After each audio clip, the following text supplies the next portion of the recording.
네, 이제 우리 함께 말씀을 보실 때 출애굽기 16장 1절부터 4절 말씀,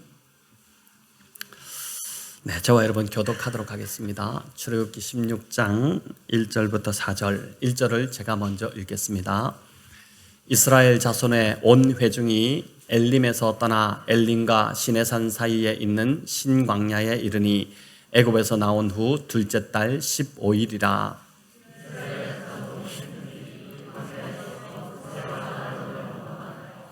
이스라엘 자손이 그들에게 이르되 우리가 애굽 땅에서 고기 가마 곁에 앉아 있던 때와 떡을 배불리 먹던 때에 여호와의 손에 죽었더라면 좋았을 것을 너희가 이 광야로 우리를 인도해내어 이 온 회중이 줄여 죽게 하는도다. 그때에 여호와께서 모세에게 이르시되 보라, 내가 너희를 위하여 하늘에서 양식을 비같이 내리리니 백성이 나가서 일용할 것을 날마다 거둘 것이라. 이같이 하여 그들이 내 율법을 준행하나 아니하나 내가 시험하리라. 아멘. 오늘 지난주가 수르 광야에서 있었던 이야기라면 오늘은 이제 신광야에서 이 제목으로 신광야에서 있었던 그 사건들을 살펴보고자 합니다. 지난주 우리는 출애굽기 15장을 통해 이 출애굽한 이스라엘 백성이 이제 수르 광야에서 있었던 일을 살펴봤는데 3일 길을 걸어 마라에서 물을 도저히 만나지 못하다가 3일 길을 걸어 겨우 물을 만났는데 그 물이 쓴물이어서 마시지 못하는 그런 상황에서 이스라엘 백성들이 모세 탓을 하고 불평과 원망을 막 쏟아놓는, 그래서 하나님의 시험에서 낙제 점수를 받았던 일을 살펴봤습니다. 오늘은 출애굽기 16장으로 이제 신광야에서 있었던 또 한 번의 시험입니다. 이번에는 마실 물이 아닌 먹을 음식이 없어서 일어난 불평이고 원망이었습니다. 첫 번째 시험이 목마름이었다면 두 번째는 굶주림의 시험이었다고 할 수 있습니다. 사람이 이제 먹는 것 같고 놀리는 것처럼 빈정상할 데가 없습니다. 바로 주면 될 걸 가지고 시간을 끌고 또 조건을 걸고 하면 차라리 안 먹고 말지 이러면서 이제 마음이 상하지 않습니까? 하나님께서 모든 걸 다 알고 계시고 또 모든 것이 가능하신 분이신데 왜 이렇게 백성들이 목마르다고 배고프다고 먹을 것이 없다고 원망할 때까지 기다렸다가 주셨을까요? 미리 좀 알아서 주시면 안 되는 것일까요? 왜 사람의 마음을 꼭 이렇게 상하게 해놓고 주시는 것일까요? 하나님이 굳이 이렇게 고약한 분으로 자신을 비추시지 않아도 되는데도 불구하고 이 본문을 볼 때 그런 생각이 들지 않습니까? 왜 이렇게 하나님은 꼭 마음을 상하게 해놓고 물도 주시고 또 양식도 주시는가? 본문 4절에도 보면 하나님께서 양식을 하늘에서 비같이 내려주시겠다 이렇게 하십니다. 그런데 그냥 내려주시면 되지 왜 그걸 가지고 조건을 달아서 또 시험하신다 이런 말을 하실까요? 자존심 센 사람들 경우는 차라리 내가 안 먹고 만다, 내가 그냥 안 먹겠다 이렇게 하지 않겠습니까? 이런 궁금증들을 풀기 위해 먼저 우리가 알아야 할 것은 하나님께서 이스라엘 백성들을 출애굽시키신 목적이 무엇이냐 하는 것입니다. 출애굽기, 즉 애굽 탈출기라는 제목 때문에 우리가 출애굽기를 이해할 때에 이집트에서 나오는 과정이 출애굽기의 전부인 걸로 그렇게 이제 아는 분들이 많이 있습니다. 그래서 10가지 재앙이 임한 것과 또 홍해가 갈라져서 이제 그 사이로 마른 땅으로 이스라엘 백성들이 건너간 것, 이것을 출애굽기로 알고 있지만 출애굽기의 핵심은 하나님께서 이스라엘을 어떻게 당신의 백성으로 만들어 가시는지 그 과정을 보여주는 데 있다고 할 수 있습니다. 즉 약속하신 축복의 땅으로 들어가기 전에 그 땅에 합당한 백성으로 준비시키는 과정, 그 과정이 바로 출애굽기가 말하고자 하는 핵심 주제인 것입니다. 이집트에서 그들의 신분은 이제 종이었습니다. 신분뿐 아니라 정신과 이 생활 방식에서도 완전한 종의 방식으로 살았습니다. 우리가 잘 아는 그 하루아침에 이제 왕자가 된 거지 이야기가 있죠. 아마 이런 동화를 또 아이들에게 들려주시고 하셨을 텐데, 거지를 왕자의 옷을 입혀서 왕궁의 좋은 방에 이렇게 모셨지만 밤이 되면 늘 어떻게 합니까? 몰래 빠져나와 다리 밑으로 갔습니다. 거기가 편했기 때문입니다. 그런 삶이 편했기 때문이죠. 이처럼 이스라엘은 장장 400년간 종으로 살았던 그러한 민족입니다. 종의 생활 방식이 완전히 몸에 배어 있었습니다. 이집트에서 광야로 위치를 옮기고 신분도 종에서 하나님의 백성으로 바뀌었지만 그들은 여전히 종의 습성이 남아 있었습니다. 광야는 바로 이것을 바꾸는 그런 땅이었습니다. 약속하신 축복의 땅에 들어갔을 때 겉모습만 하나님의 백성이 되는 것이 아니라 속사람까지 완전히 그분의 백성답게 만드는 것, 그게 이제 하나님께서 광야를 허락하신 목적이었죠. 몸에 완전히 배어 있는 것을 바꾸려니 이게 얼마나 힘들었겠습니까? 그러니까 광야는 바로 이를 위해 준비된 시간이었다고 할 수 있습니다. 우리의 구원의 여정도 마찬가지입니다. 죄의 종으로 살던 우리가 예수님을 통해 사망과 죄의 종에서 벗어나 하나님의 자녀가 되었습니다. 저와 여러분이 하나님의 자녀가 되었지 않습니까? 그런데 신분은 바뀌었지만 우리 안에는 여전히 어떻습니까? 죄의 종으로 있을 때 가졌던 습성이 그대로 남아 있습니다. 왕자가 된 거지가 깨끗한 몸과 얼굴보다는 때 묻은 얼굴, 또 그냥 걸치는 누더기가 더 편했던 것처럼 우리 역시 거룩함보다는 이런 죄를 짓는 것이 더 편하고 자연스러운 것, 그게 이제 우리의 모습이라는 것입니다. 일전에 10대 아이들을 데리고 이제 해외 단기 선교를 다녀올 때마다 학부모들로부터 자주 듣던 얘기가 있었습니다. 목사님, 우리 아이가 은혜 받고 왔다고 해서 기대를 했는데 별로 바뀐 게 없는 것 같습니다. 보통 부모들은 단기 선교에 참여하면 자녀들이 많이 바뀐다고 하니까 이번 기회에 애가 확 바뀌기를 기대하는 마음으로 보냅니다. 마치 큰 투자를 하는 것처럼 학원도 안 보내고 또 시간과 돈을 투자해서 보내는 것이죠. 그런데도 만족할 만한 변화가 일어나지 않으면 마치 투자한 것을 잃었다는 표정으로 저에게 오는 것입니다. 물론 특별한 경우 이런 확연한 변화가 일어나기도 하지만 어떻습니까? 보통은 그렇지 않습니다. 부모님들이 착각하시는 것이 있는데 예수님으로 인해 구원받으면 삶이 완전히 변화되어 더 이상 바뀔 것이 없는 것처럼 되는 것으로 생각합니다. 부모 자신들도 그렇지 않으면서 아이들이 그렇게 되기를 바란다는 것, 이건 좀 어불성설인 것이죠. 부모들이 주로 고린도후서 5장 17절에 이 말씀이 그런즉 누구든지 그리스도 안에 있으면 새로운 피조물이라 이전 것은 지났으니 보라 새 것이 되었도다, 이 말씀을 가지고 이제 저에게 이야기하는데, 그러나 이 말은 신분이 바뀌었다는 것이지 죄된 습성은 여전히 남아 있는 것입니다. 은혜 받았을 때는 그 은혜가 있어서 말과 행동이 확실히 부드러워집니다. 아이들이 수련회나 이렇게 갔다 오면은 확실히 처음 몇 날은 좀 부드러워지죠. 그러나 은혜가 식으면 어떻습니까? 옛 습성이 올라오기 시작합니다. 부모에게 대들고 말도 또 거칠어지고 그럽니다. 아이가 변한 줄 알았는데 그대로의 모습을 보니까 괴로워서 찾아오는 것입니다. 아이가 구원받은 것이 맞습니까? 아이가 변한 것이 맞습니까? 은혜 받았습니까? 이렇게 헷갈려 합니다. 이럴 때 저는 집사님 아이 보지 마시고 집사님 자신을 보십시오, 이렇게 얘기합니다. 부모도 똑같이 헷갈리는 모습을 경험하고 있지 않습니까? 이렇게 이야기하는 것이죠. 출애굽기는 바로 이 부분을 명쾌하게 설명해 줍니다. 이스라엘은 이집트의 종노릇에서 구원받았습니다. 그들의 노력이나 공로가 아닌 오로지 무엇입니까? 하나님의 은혜와 능력으로 가능했던 일입니다. 이 구원에 있어서 그들이 한 일이 뭐가 있습니까? 아무것도 없죠. 가치 있는 일을 해서 또 자격이 돼서 예뻐서 구원받은 것이 아닙니다. 전적으로 하나님의 은혜와 사랑으로 이집트에서 광야로 옮겨진 것이고 또 그들의 신분도 종에서 하나님의 백성으로 바뀌었습니다.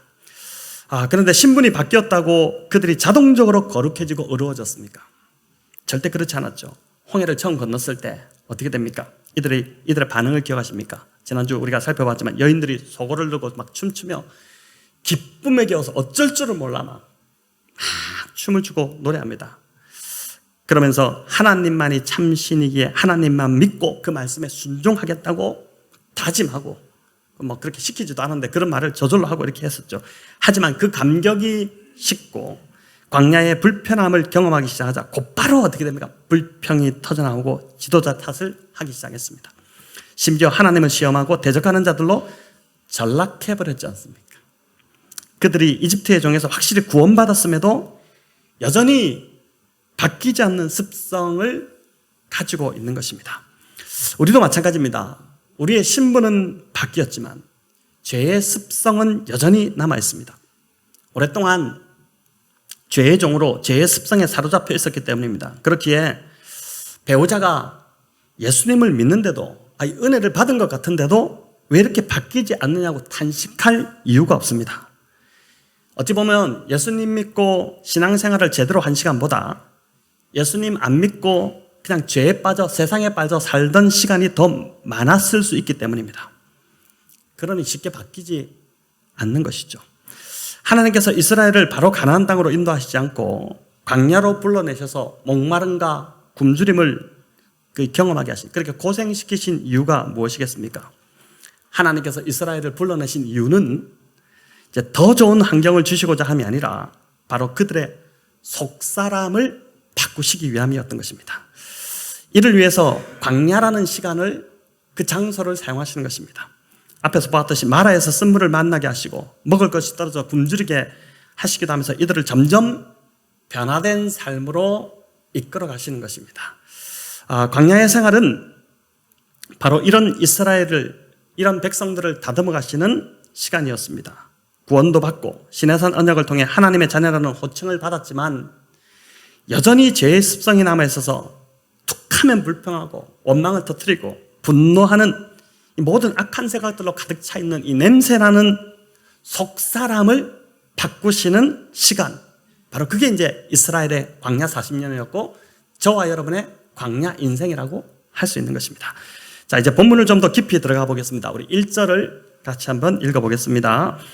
이스라엘 자손의 온 회중이 엘림에서 떠나 엘림과 시내산 사이에 있는 신광야에 이르니 애굽에서 나온 후 둘째 달 15일이라. 아멘. 여러분, 여기 보면 구체적으로 날짜가 기록되어 있지 않습니까? 뭐라고 합니까? 애굽에서 나온 후 둘째 달 15일이라 이렇게 합니다.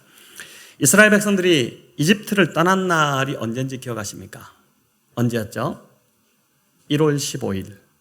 그러니까 그 출애굽을 1월로 정하라 이렇게 하고 그 달 15일에 이제 애굽을 떠났는데, 그래서 여기 둘째 달 15일이면 2월 15일이니까 정확히 출애굽에서 신광야에 도착하기까지 얼마나 걸렸습니까? 1개월이 걸렸습니다. 여러분, 말씀드렸듯이 이집트에서 나온 이스라엘 백성들은 성인만, 장정만 60만 명이었고 아이들과 여자들까지 다 합하면 좋게 200만 명이 넘는 그 인원이었습니다. 아무리 많은 양식을 싸들고 이들이 나왔다 하더라도 이 인구가 한 달을 먹어치웠다면 양식은 거의 바닥에 이르렀을 것입니다. 출애굽한 지 한 달이 지났다는 것은 곧 먹을 양식이 다 떨어져 가고 있다는 그런 뜻입니다. 자, 그러자 이 백성이 다시 모세와 아론을 원망하기 시작했습니다. 앞으로도 계속 살펴보겠지만 이 광야 40년 동안 이들의 원망은 거의 습관적이고 조건반사적입니다. 원망과 불평이 그냥 입에 배어 있습니다. 이제 언제든지 기회만 되면 원망이 튀어나오고 분노가 튀어나오는 상황입니다. 조금만 상황이 안 좋아져도 입에서 그냥 튀어나오는 말이 불평이고 원망이고 분노인 것입니다. 이스라엘 백성들의 이 광야 40년을 회고해 보면, 제가 이제 이 말씀을 어제 준비하다 곰곰이 생각해 보니까 좋은 추억보다는 진짜 불평과 원망의 기억이 더 많았겠다. 실제로 그랬죠.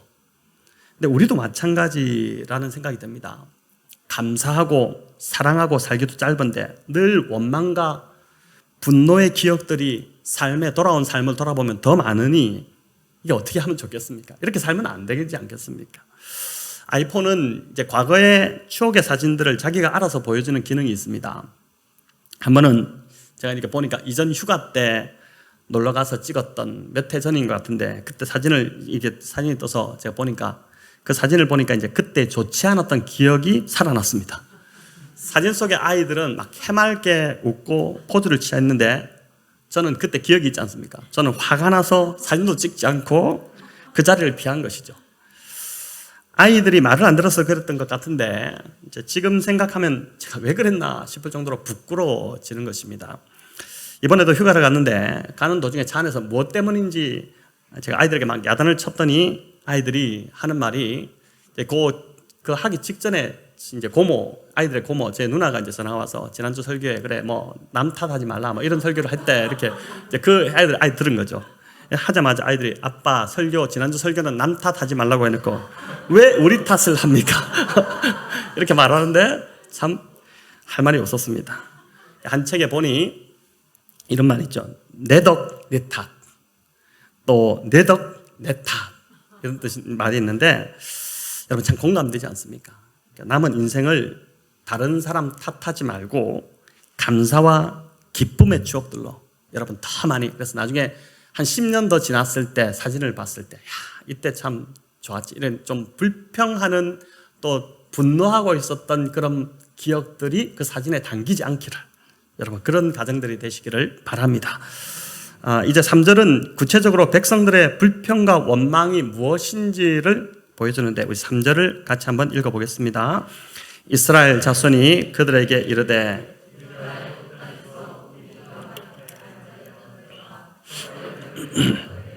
여호와의 손에 죽었더라면 좋았을 것. 너희가 이 광야로 우리를 인도해내어 이 온 회중이 줄여 죽게 하는도다. 아멘. 여러분 놀랍게도 이 구절을 보니까 이 백성들이 지금 애굽을 그리워하고 있습니다. 애굽이 더 좋았다는 것입니다. 일종의 심리학적으로 볼 때 퇴행 현상을 보이는 것이죠. 현재가 힘들고 어렵다 보니 과거로 돌아가고자 하는 것입니다. 그런데 그 옛날이 정말 좋고 행복했던 옛날이냐면 그것도 아닙니다.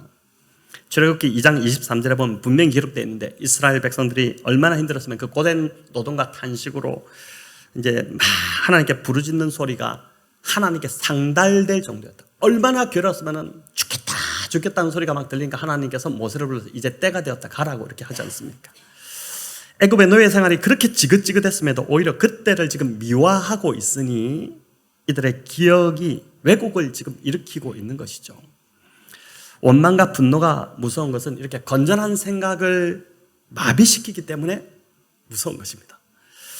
이 백성들은 지금 애굽을 떠난 것이 하나님의 뜻이 아니었다는 소리를 하고 있지 않습니까? 이 구절이 그 뜻이지 않습니까? 하나님의 뜻은 여기 뭐라 합니까? 애굽의 고기 가마 곁에서 배부르게 먹으면서 살다가 죽는 것이 하나님 뜻인데 모세가 엉뚱하게도 우리를 선동해가지고 지금 광야로 나서 다 죽게 생겼다, 이렇게 지금 단식하고 있는 것이죠. 자, 이들의 머릿속에 무엇이 들어있는지, 또 이들이 추구하고자 하는 인생이 무엇인지 이 한 절만 보더라도 여러분 보이지 않습니까? 그러니까 무엇이 진리냐, 무엇이 옳은 길이냐, 이것을 생각하기보다는 무엇이 인생을 살면서 더 안전하냐, 어떻게 하면 내가 배를 골지 않고 좀 더 편하게 살 수 있느냐, 이게 이들에게 더 중요한 가치라는 것을 보게 되죠. 지난주도 제가 가치를 전도해야 된다, 가치의 변화가 일어나야 된다, 그 이야기를 계속 드렸었는데 똑같은 모습을 지금 보이고 있는 것입니다. 자, 이런 불평에 대해 4절에 보면 하나님께서 매일 만나와 메추라기로 먹이시겠다 이렇게 하시면서 먹을 것을 주면 내 말을 듣는지 안 듣는지 내가 시험해 보겠다 이렇게 하셨습니다. 자, 이게 무슨 뜻일까요? 신명기 8장은 이 부분을 좀 더 구체적으로 우리에게 설명해 주고 있는데 조금 길지만 우리 신명기 8장 1절부터 6절을 같이 한번 읽어보도록 하겠습니다. 내가 오늘 명하는 모든 명령을 너희는 지켜 행하라. 그리하면 너희가 살고 번성하고 여호와께서 너희의 조상들에게 맹세하신 땅에 들어가서 그것을 차지하리라. 네 하나님 여호와께서 이 40년 동안에 내게 광야길을 걷게 하신 것을 기억하라. 이는 너를 낮추시며 너를 시험하사 내 마음이 어떠한지 그 명령을 지키는지 지키지 않는지를 알려 하심이라.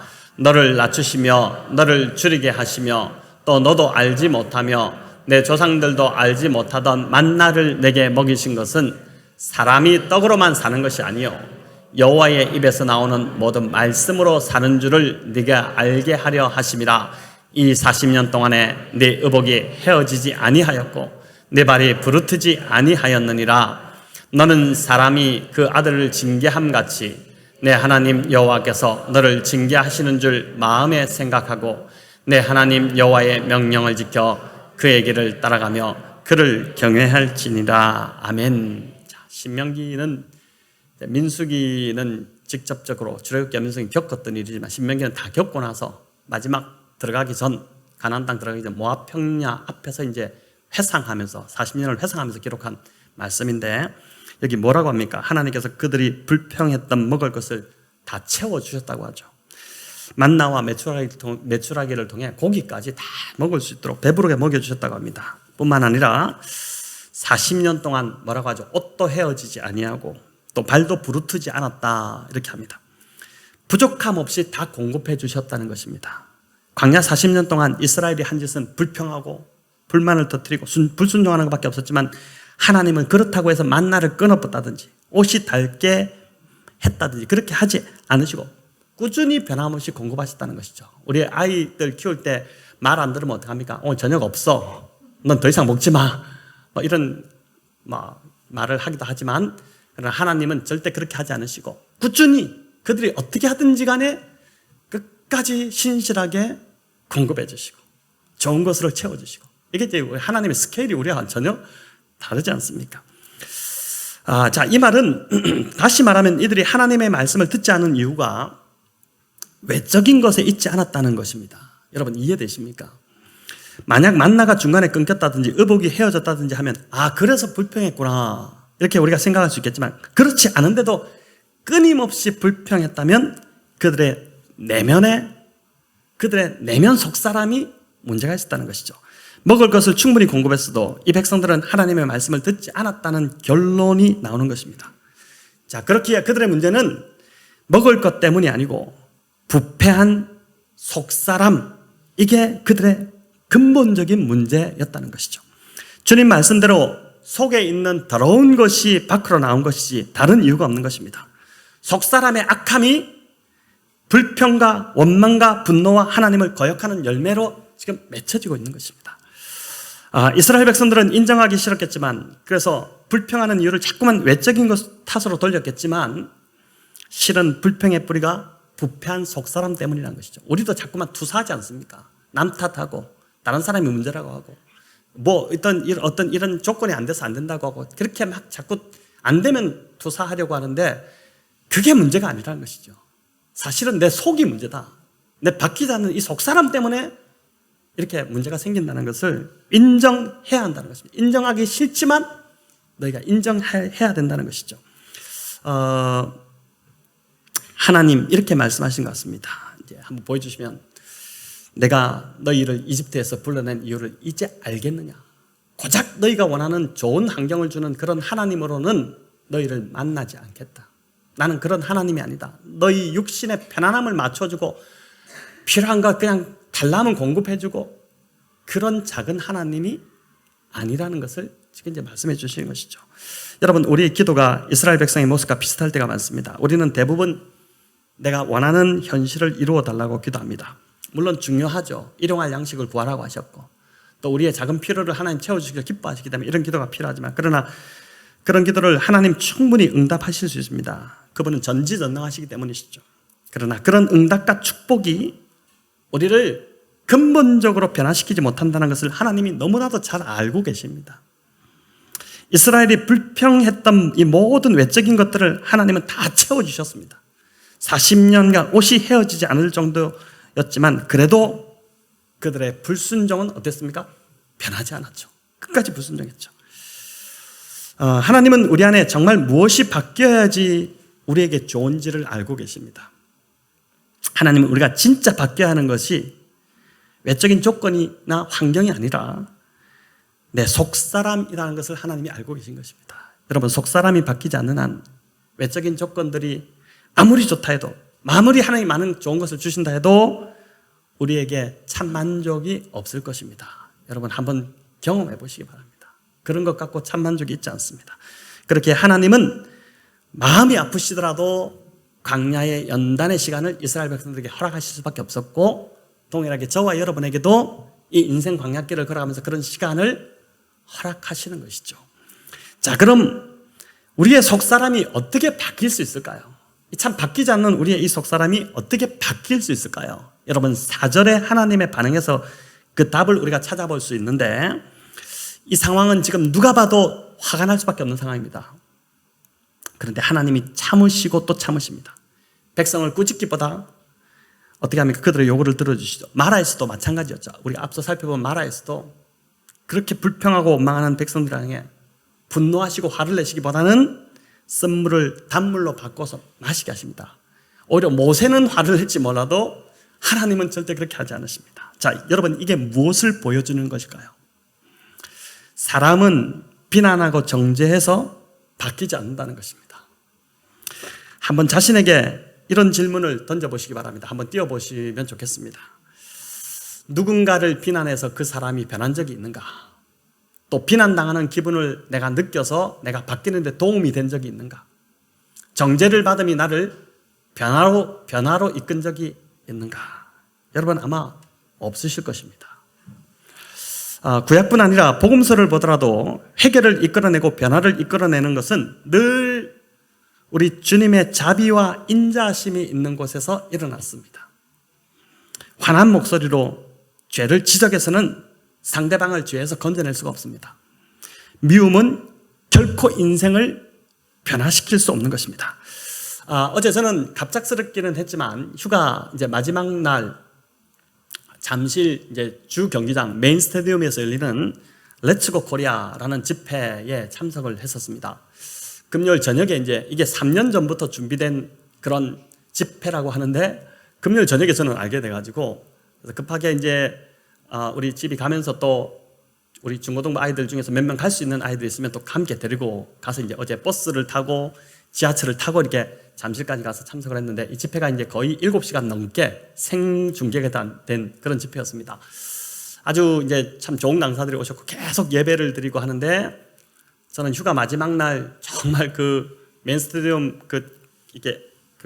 트랙이 있는 그 잔디밭에 이렇게 쭉 의자를 깔고 거기가 거의 꽉 찼었는데 거기 앉아서 이렇게 예배를 드리는데 얼마나 좋은지 어제 또 바람이 선선하게 불고 그 하나님의 그 임재 안에서 그냥 제가 즐기고 있는 그래서 휴가를 참 마지막 날 참 너무 하나님 축복을 주셨다 이런 생각을 했는데 이 집회에서 이제 특별히 이제 청소년과 다음 세대를 위해서 이 땅에 지금 이제 제가 정재영 교수님 쓴 책을 통해서 듣기로 뭐 100만, 200만, 100만에서 또 200만으로 점프했다 이런 이야기를 들었지만 가나안 성도가 지금 400만 명이라고 합니다. 이 땅에. 여러분 이게 너무 비극적인 끔찍한 수치지 않습니까? 예수님은 믿는다고 하지만 교회에 나오지 않는 성도가 400만 명이라는데 그들을 회복시키기 위한 그런 집회로 이제 어제 열렸는데 이 집회, 큰 집회를 준비한 이 마크조 목사님에 대한 간증을 오늘 설교에 맞는 좋은 예화일 것 같아서 잠시 들려드리고 말씀을 맺고자 합니다. 여러분 이분이 72년도에 8살 때 미국으로 이민을 갔습니다. 영어를 전혀 할 줄 몰랐죠. 그런데 그런 상황에서 학교를 가야 되니까 이제 학교에 부모가 집어넣었는데 그러다 보니 아이들에게 이제 동양에서 온 한 새카만 이제 못생긴 어떤 그런 아이다 보니까 이제 비교가 되니까 놀림을 받기 시작했습니다. 그런데 아이들의 괴롭힘이 생각보다 참 심했는데 가운데 손가락을 들어서 이렇게 욕을 하기도 했습니다. 근데 처음에는 그게 어떻게 받아들이는 내가 최고구나, 최고라고 하는구나 이렇게 받아들이는 알고 보니까 이게 욕설이었다는 것이죠. 그러다 보니 이분이 이제 자꾸 학교 가기가 싫고 이제 그러다 보니 자신이 한국인이라는 게 너무 싫어졌답니다. 한국인으로 왜 태어났냐 이게 이제 원망스럽고 이랬던 거죠. 한 번은 그래서 학교에서 괴롭히는 아이를 참다 못해서 한 대 이렇게 때렸는데 선생님이 그걸 보고 이제 불러서 교무실로 끌려가서 엎드려 뻗쳐 상태에서 이제 매를 맞았는데 너무 아프게 이제 맞았다는 것이죠. 부모님한테 말을 하려고 해도 이제 힘들게 이민사회에 정착하려고 살아가는 그 부모님을 보니까 도저히 입이 떨어지지 않아서 마음 아프게 할까 싶어서 이제 혼자서만 끙끙거리면서 그때부터 이 마크조 선교사님이 삐뚤어지기 시작한 것입니다. 중학교 가서는 더 엇나가기 시작하고 10대를 참 방황하는 삶을 살았죠. 늘 분노가 가득 찬 아이였습니다. 학교에서는 점점 더 부재불능처럼 취급받기 시작했고 선생님들이 이 아이 한 명 때문에 자주 회의가 모였는데 뭐라고 이 얘기까지 표현하냐면 이 아이는 쓸모없는 쓰레기라고 표현할 정도였고 어디 가서 일찍 죽든지 평생 감옥에서 감옥살이를 할 거라는 말을 선생님들로부터 크면서 이제 잘한 것입니다. 이게 얼마나 자신에 대해서 부정적 자아가 형성됐겠습니까? 그 10대 때 그런 말을 들으면서 살았으니까. 그러던 어느 날 중학생 때 이제 캠프를 우연히 어떻게 참석하게 됐는데 그게 기독교 캠프인 줄 모르고 따라간 것입니다. 그것도 캠프가 2주간 진행된 캠프였는데 가보니까 모든 게 적응이 되지 않죠. 예배 드리는 것도 처음 보고 너무 예배 드리는 사람들 막 손을 들고 찬양하는데 그 표정이 너무나도 생소하고 적응이 되지 않는 모든 게 새로운 그런 상황인데 이상하게 그 분위기가 그렇게 좋더랍니다. 제가 어제 이제 그 잠실 스타디움에서 이제 그 하나님 임재 안에서 너무나도 날 이제 저녁 무렵에 해가 지는 그 무렵에 바람이 불고 너무 좋은 그 분위기 속에서 이제 마음껏 그 임재를 누리는 시간을 가졌던 것처럼 그 분위기가 좋아졌다는 것이죠. 그런데 문제는 그 캠프에서도 일주일 정도 지났을 때 또 폭력을 일으키는 바람에 결국은 캠프에서 쫓겨나게 됩니다. 그런데 그렇게 자신을 데리고 나가던 선생님이 너무 안타까워서였는지 이분이 참 좋았던 분인 것 같아요. 이 학생에게 뭐라 했냐면은 너 지금 집에 돌아가게 되는데 근데 예수님 지금 영접할래? 이렇게 묻더랍니다. 그 영접하는데 무슨 말인지 모르죠. 그래서 이제 뭐라고 대뜸 물었냐면 그 공짜면 하겠습니다. 이 공짜야 공짜. 그래서 이제 그 시간에 이제 예수님 영접인데 공짜라서 영접한 것이 아니라 이분이 선생님이 자기에게 그 시간에 했던 그 말이 너무나도 충격적인 말이었습니다. 평생 들어보지 못했다. 한 번도 들어보지 못했던 그 말이었는데 그게 뭐냐면은 Jesus loves you. 예수님이 너를 사랑하신다. 예수님이 딴 사람 몰라도 예수님은 너를 사랑하신다. 절대 변함 없으실 거다. 그 말을 듣는데 이분이 한 번도 들어보지 못했잖아. 왜 예수님이 나를 사랑하시지? 난 교회 간 적도 없고 성경도 한 번도 읽어본 적도 없고 기도해 본 적도 없고 나는 늘 사고뭉치고 나는 늘 폭력적이고 나는 늘 주먹을 쓰고 늘 그런 거친 욕을 해대고 왜 나를 좋아하시지? 이해되지 않는데 예수님이 너를 사랑하신다. 이 말에 이분이 그냥 거기서 녹아버린 것입니다. 예수님 영접하겠습니다. 진심으로 나를 사랑하신다면 그분 내가 믿겠습니다. 이렇게 영접 기도를 드린 순간 성령이 그 순간 이렇게 임해버린 것입니다. 가슴이 막 뜨거워지는데 이게 경험해보지만 나중에 이제 성숙하고 나서 이게 성령 체험이었다는 것을 그분이 이제 경험하게 된 것이죠. 하나님의 사랑을 받을 자격이 없는 자인 걸 자신이 누구보다도 잘 아는데 모든 사람이 너는 쓰레기 같은 인생이고 너는 평생 그렇게 살 것이고 너는 감옥에서 그렇게 죽든지 아니면 너는 그렇게 제대로 된 인생을 못 살 거라고 그렇게 하던 인생이었는데 예수님이 사랑하신다는 그 말, 그 사랑을 이분이 경험하면서 변화가 일어난 것입니다. 그런데 문제가 있었습니다. 어떤 사람은 성령을 받으면 금방 중독이 끊어지기도 합니다. 이런 경우가 있습니다. 담배를 피던 사람, 아니 마약을 하던 사람들이 금방 이제 끊어지기도 하고 이런 경우도 있지만 이분은 그렇지 않았다는 것이죠. 자신 안에 두 가지 문제가 있었는데 하나는 분노 조절 장애였고 또 하나는 거친 입술이었습니다. 거친 언어였습니다.